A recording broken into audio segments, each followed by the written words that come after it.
A lot of people these days are talking about your BMR, your basal metabolic rate. A lot of people are concerned about calories. A lot of us aren't really talking about your basal insulin rate, which in a lot of cases is just as important, if not more so. Your BMR, your basal metabolic rate, is kind of the minimum number of calories that each body burns in a day. Just breathing, circulation, keeping your heart pumping, producing cells, thinking thoughts, sitting on the couch, breathing, just doing nothing. You're still burning energy. You know, it's kind of like keeping the car running in the driveway while you run into the house. 10 minutes later, it's still burning. You know, anyway, basal metabolic rate. It's kind of like if you shut your car off, it would die. So you have to just keep it running. And it's burning gas all night long. That's kind of like us, right? So then you think about, okay, your basal insulin rate. So it mostly just keeps your blood sugar stable throughout the day while you're fasting, in between meals, when you're sleeping, when nothing is being put in. Your insulin makes sure that your cells are still getting energy throughout the day in an even rhythm, right? You don't want too much energy when you're sitting on the couch, and you don't want too little energy when you're running for your life, right? So it's controlled. It's super controlled. And since a lot of us aren't really thought to think about insulin, well, who thinks about insulin, right? You don't hear much about your fasting insulin rate or your basal insulin rate unless you have diabetes, and then insulin becomes an everyday word you hear the rest of your life. The word basal itself, so basal metabolic rate, basal insulin rate, basal means base or foundation, right? So just this building block that really never goes away. And just like you hear about increasing your metabolism, you can increase the number of calories you burn, but only under extreme starvation or life-threatening circumstances can you really get that below your foundation level, or maybe in the Arctic if you're under extreme cold exposure and you're about to freeze to death, or if you fall into a freezing pond and you're waiting to be rescued, then your metabolic weight will go so low to where it almost stops, and in some cases it does. And so about this basal, this foundation insulin, this background level of fasting insulin, your pancreas is pumping out insulin around the clock in little set amounts, doot, doot, doot, doot, doot, doot, just to keep you stable. And that amount is dependent though. The closer you are to your fat cells being at their maximum size, the higher your basal insulin level has to stay, right? The closer your fat cells are to their maximum size, the more insulin your body requires just at rest to keep those fat cells at their maximum size. And you're thinking, why? I would like to not have those fat cells at their maximum size. I would like them much smaller so I can fit into my high school jeans, right? We're going to learn why that matters, because your body sees it from a different view, right? It's kind of like, hey, you gave me this fat, it's mine, I'm keeping it. Just in case there's a famine down the road, don't worry, I got you. I'll keep you nice and fat so you're safe.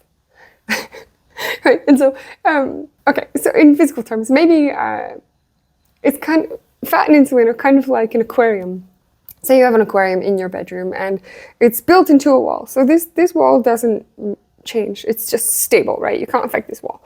But the other wall, on the other side, the glass wall that you can see, right? So it can move.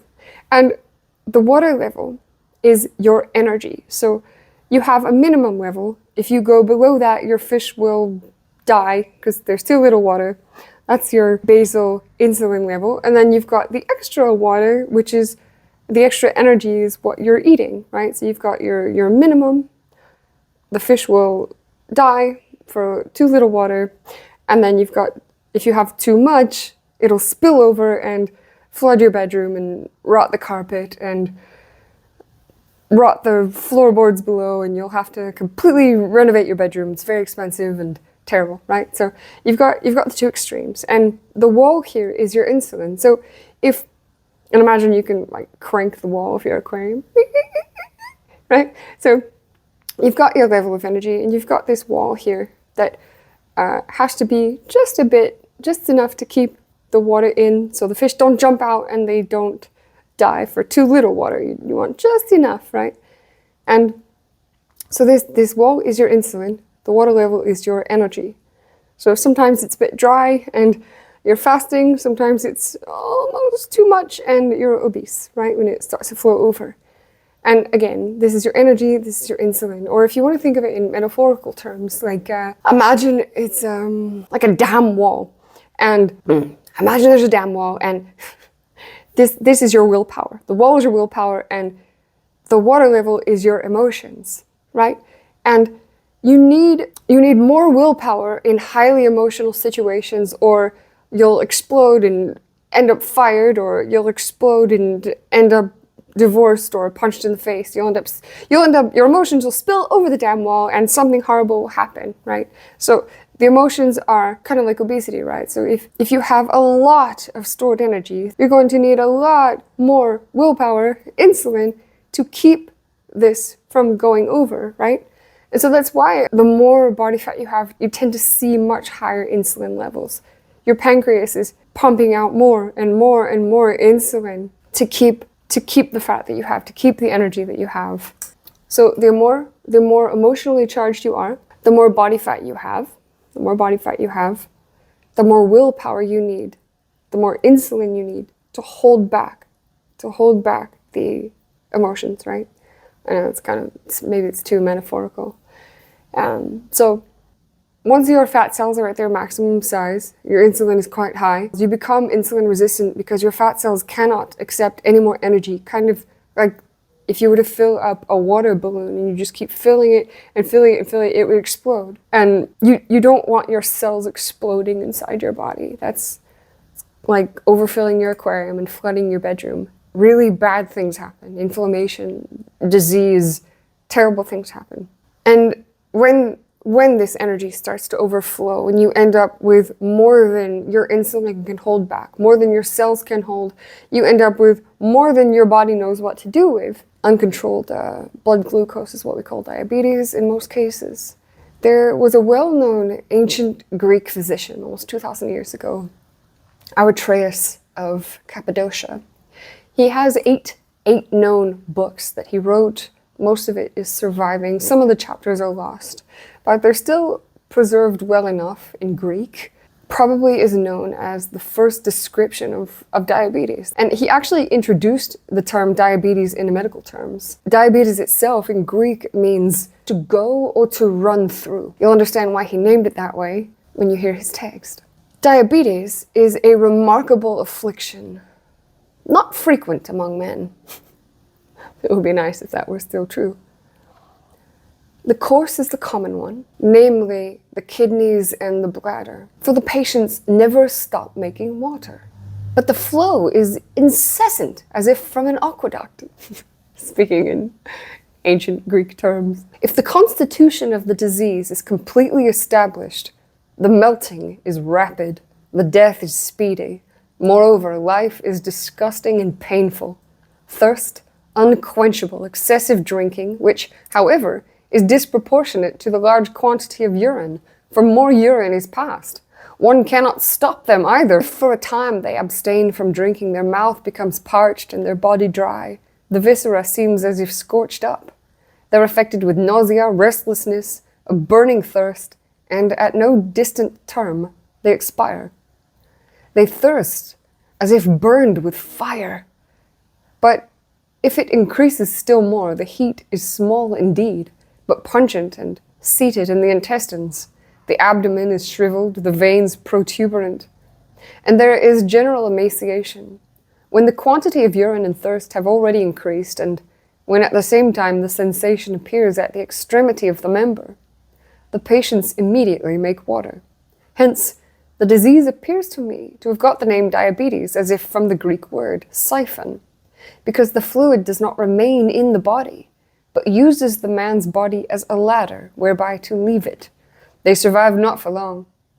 They pass urine with pain, and the emaciation is dreadful, nor does any great portion of the drink get into the system, and many parts of the flesh pass out along with the urine. To sum up that, he basically said that diabetes is painful, disgusting, and life is short. It is the melting away of flesh and limbs through the urine. So that leads me to my point, insulin. Most people think, eat food, insulin spike, get fat. Because obviously it's the fat storage hormone, right? That's what insulin does, that's the whole process. All foods do cause insulin to respond in various degrees, but the insulin from food is actually a very tiny amount. The larger amount of insulin comes from what is being created by your pancreas throughout the day. And again, how much your pancreas has to create throughout the day. A very young, thin, lean person only needs a very small aquarium wall to hold in their very shallow amount of water. And someone with a lot of body fat storage needs much more to hold in the water to keep it from flowing out. And many of your cells are constantly using glucose regardless of insulin.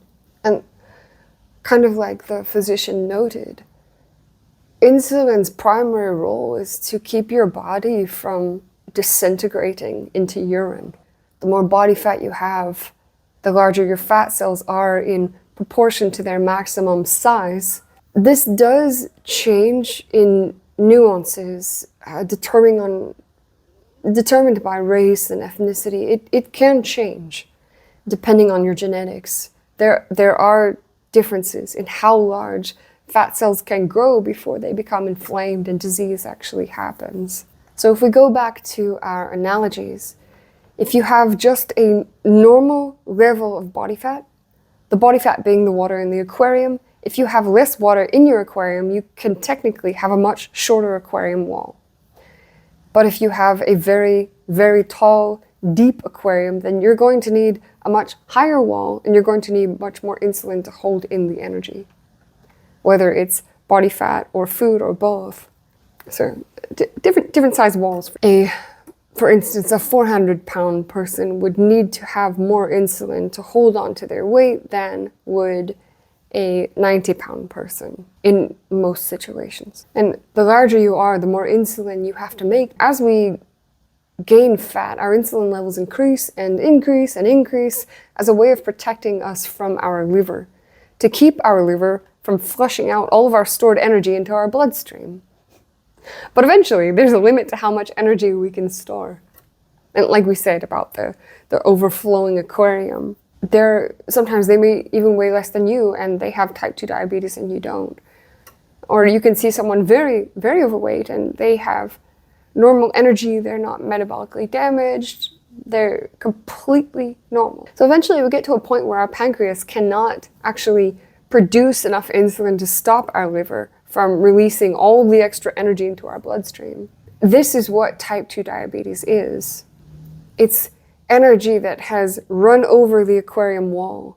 Now, what happens next after the explosion, right? That's the interesting thing. Like we mentioned, there are differences. You can't take a random group of 100 people and say, if you weigh this much, you have diabetes. It's different for every person. And our fat cells are kind of like, if you ever dripped a few drops of coffee on the counter as you're pouring your cup, and you take a kitchen paper towel and you just dab, dab, dab, and most of the towel is still dry. Because you've spilled less liquid on the counter, the kitchen paper towel could continue absorbing quite a bit more. But if you spilled an entire pot of coffee on the counter, one napkin isn't going to do it, so you grab a lot of napkins, if you're not environmentally conscious and stuff, and you take all the napkins and you smash them onto the counter and they turn solid brown and they're soaking wet, and you bunch them into your hands and you try to run to the trash can as fast as possible, but they're leaking coffee all over the floor through your fingers because they're so saturated they can no longer hold anymore, right? Like fat cells are so, once you've reached your personal limit to how large your fat cells can get, once they can't hold anymore, that energy isn't going into your fat cells for storage, it's flowing freely in your blood. And your body becomes insulin resistant to actually protect you. Exploding fat cells is a cascade of inflammation you do not want to deal with. Now, a lean muscular person typically is not going to be insulin resistant. There are some cases, poor sleep, extreme stress, drugs, but in general, their fat cells are not going to be full, kind of like the kitchen napkin with a few drops of coffee in it. You can put much more liquid in it. You can use it for a few more spills if you like. Their fat cells are kind of like empty water balloons. They have a lot of space to accept energy, even in a short period of time. You hear about athletes during a ramp up for a marathon the next day or a huge cycling competition. You hear about them the night before just eating platefuls of pasta and granola and carbing up, right? Carbing up, you hear that a lot. Since their fat cells are not full, they have a lot of places for that energy to go immediately so that it doesn't stay in the bloodstream. And someone who is not metabolically damaged or insulin resistant can access their body fat very easily. They can use the sugar in their blood and then they can access the energy in their fat cells, and they can just flip mechanisms all the time. Fat, sugar, and they just flow evenly throughout the day. But then someone whose fat cells are completely full, they have a lot of fat lining their organs, inside their organs, around their organs. Sometimes your body gets so desperate that your muscle cells start storing fat in them, kind of the way you see Kobe or Wagyu beef all marbled. It's wonderful in a steak, but it's not something you want as a human being. But someone who has these fatty deposits, they have less storage places. Their muscles are full, their fat cells are full, their organs are full.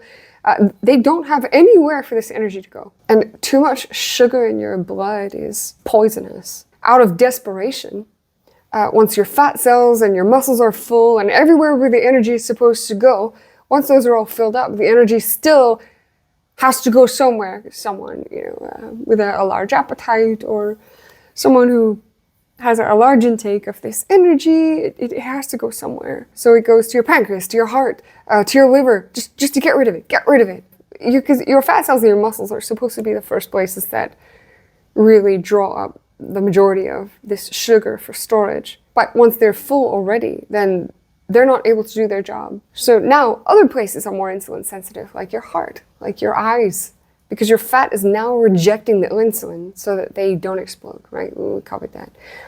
And like we said earlier, obesity doesn't necessarily cause diabetes. It's often a contributing factor. They say some 20% of people who are even very, very overweight have no metabolic issues, are not diabetic, and have completely normal insulin levels. And one of the troubles with the bad reputation that insulin has is that insulin does not make you store food that you didn't eat. So it does have a bad reputation. One of the hard parts about diabetes is knowing how much insulin to inject. In a perfect situation, you eat, your cells do their thing, your pancreas knows how much you need.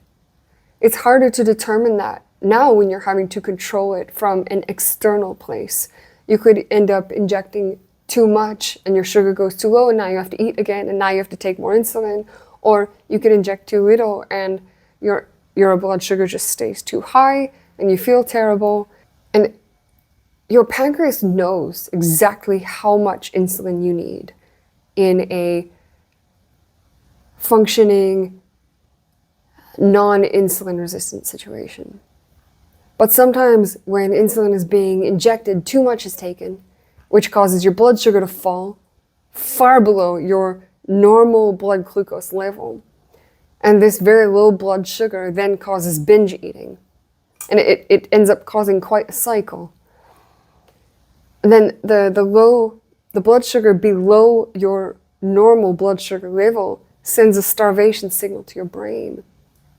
Since having a high body fat percentage often means having very high insulin to keep the body fat so that your body can hold on to it, even if you wish it wouldn't sometimes. The only answer to lowering insulin over time is to find a way of eating that allows us to reduce all of the energy stored in our bodies. And you you can figure that out on your own. You can spend years trying to get it right, or you can work with someone who's done it so many times and gotten people off of medication. Is often, as we've stated, losing that first 50 pounds can often be enough to get you off medication completely. And doing it sustainably and quickly and effortlessly is really the only way to do it in a way that will last. Everyone has done a crash diet. You're doing your 2 or 3 hours at the gym, 2 or 3 hours of exercising, not eating enough, your metabolism slows down, you feel terrible, you have joint pain, you hate it, you're hungry all day, you're cranky, and you do it for a month, you get some small result, it doesn't last, and then you end up binge eating and you gain back more than what you lost, and you're worse off than when you started. So if you want to actually learn how to lose weight in a way that you won't gain it back, to lose weight without even trying, and if you have a lot of weight to lose, if you're a diabetic man taking insulin and using a CGM, there is a link in the description under this video. Then click on it, join the community,